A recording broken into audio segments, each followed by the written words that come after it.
Gubernur Jawa Barat Ridwan Kamil juga patut diperhitungkan dalam kontestasi Pilpres 2024. Sosok Ridwan Kamil yang masih muda dan memiliki pengalaman menjadi kepala daerah dinilai mampu untuk bersaing dalam Pilpres 2024. Apalagi jika nama seperti Ganjar dan Anies yang menantinya maju dalam Pilpres 2024. Bukan tidak mungkin Ridwan Kamil akan dilirik oleh partai politik. Hal itu juga sudah disampaikan oleh Ridwan Kamil.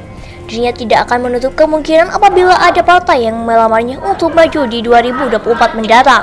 Dalam hal ini, sepertinya Golkar sudah memberi kode kepada pria yang kerap disapa Ekal tersebut. Dilansir dari CNN Indonesia Yogyakarta, Gubernur Jawa Barat Ridwan Kamil mengatakan bakal masuk partai politik pada tahun depan. Pria yang kerap disapa Emil itu mengaku siap jika nanti diusung dalam kontestasi pemilihan presiden atau Pilpres 2024. Kalau ada partai yang merasa butuh tokoh yang elektabilitasnya lumayan, mungkin sosok saya akan dihitung ya, saya bismillah. Makanya saya sudah putuskan tahun depan saya akan masuk parpol, kata Emil dalam acara Visible Leadership Forum Proto 2024 yang diselenggarakan UGM di Sleman pada Kamis 2 Desember. Emil menyebut memiliki dua pilihan pada 2024 mendatang. Pertama, maju kembali dalam pemilihan gubernur atau Pilgub Jabar. Kedua, ikut dalam Pilpres 2024. Ia menyadari ada 3 persyaratan yang wajib terpenuhi sebelum bisa bertarung di level nasional. 1. Elektabilitas dan kesukaan. 2. Ada logistik. Mahal kan? Triliunan untuk jadi presiden. Saya dengar tuh 8 triliun.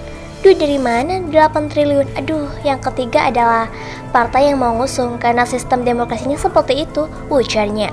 Mantan wali kota Bandung itu mengklaim memiliki elektabilitas dan pengalaman memimpin sebuah daerah dalam 10 tahun terakhir.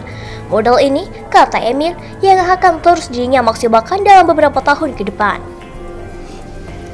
Nah, jadi kalau nomor satunya elektabilitas dan kesukaan, baik tiba-tiba saya diberi syarat nomor 3, diusung partai untuk kepemimpinan nasional, ya saya tidak akan menolak, kira-kira begitu, ujar Emil. Namun, Emil belum tahu akan berlabuh di partai mana. Ia mengaku akan masuk ke partai yang berdasarkan Pancasila, beraliran tengah dan merangkul golongan kiri maupun kanan. Emil tak masalah sekalipun dirinya dianggap abu-abu. Jadi kalau ternyata tidak ada partai yang mengusung, yang paling realistis dalam menu politik saya adalah melanjutkan gubernur jilid 2, katanya.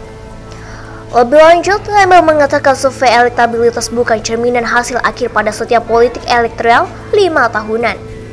Lebih lanjut, Emil mengatakan survei elektabilitas bukan cerminan hasil akhir pada sebuah politik elektoral 5 tahunan. Menurut Emil, survei hanya menunjukkan persepsi masyarakat hari ini. Survei itu tidak mencerminkan hasil akhir, itu hanya persepsi hari ini, kata Emil. Emil berkaca kepada pengalamannya mengikuti Pilkada Kota Bandung 2013 silam. Tingkat elektabilitasnya saat itu hanya 6% sebelum kontestasi dimulai. Emil pun diragukan bisa menang dalam kontestasi tersebut. Kalau mempercayai survei di momen itu, pasti saya nggak akan ikutan. Akhirnya saya menang 45% di hari pencoblosan melawan 7 pasangan lainnya, ujarnya. Emil mencontohkan survei salah satu lawannya di Pilgub Jabar 2018 lalu. Saat itu, persaingannya tersebut mampu meraup 29% suara. Padahal 3 hari sebelumnya tingkat elektabilitas yang bersangkutan hanya 12%. Survei itu hanya menghitung mod warga hari ini, ujarnya. Nama Emil masuk dalam survei elektabilitas calon presiden 2024. Namun, posisinya masih jauh berada di bawah Ketua Umum Partai Gerindra yang juga Menteri Pertahanan Prabowo Subianto, Gubernur Jawa Tengah Ganjar Pranowo, hingga Gubernur DKI Jakarta Anies Baswedan.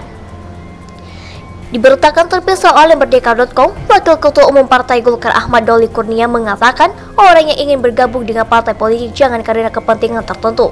Dia juga menegaskan jangan bergabung dengan partai berharap diusung sebagai calon presiden 2024. Hal itu menanggapi niatan Gubernur Jawa Barat Ridwan Kamil yang tengah menimbang bergabung dengan partai politik di tahun 2022. Ia memberikan tanda-tanda beberapa partai yang diminati.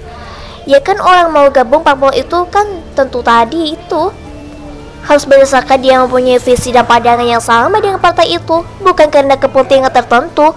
Bahwa kemudian setelah gabung dengan partai itu ikut proses soal rekrutmen.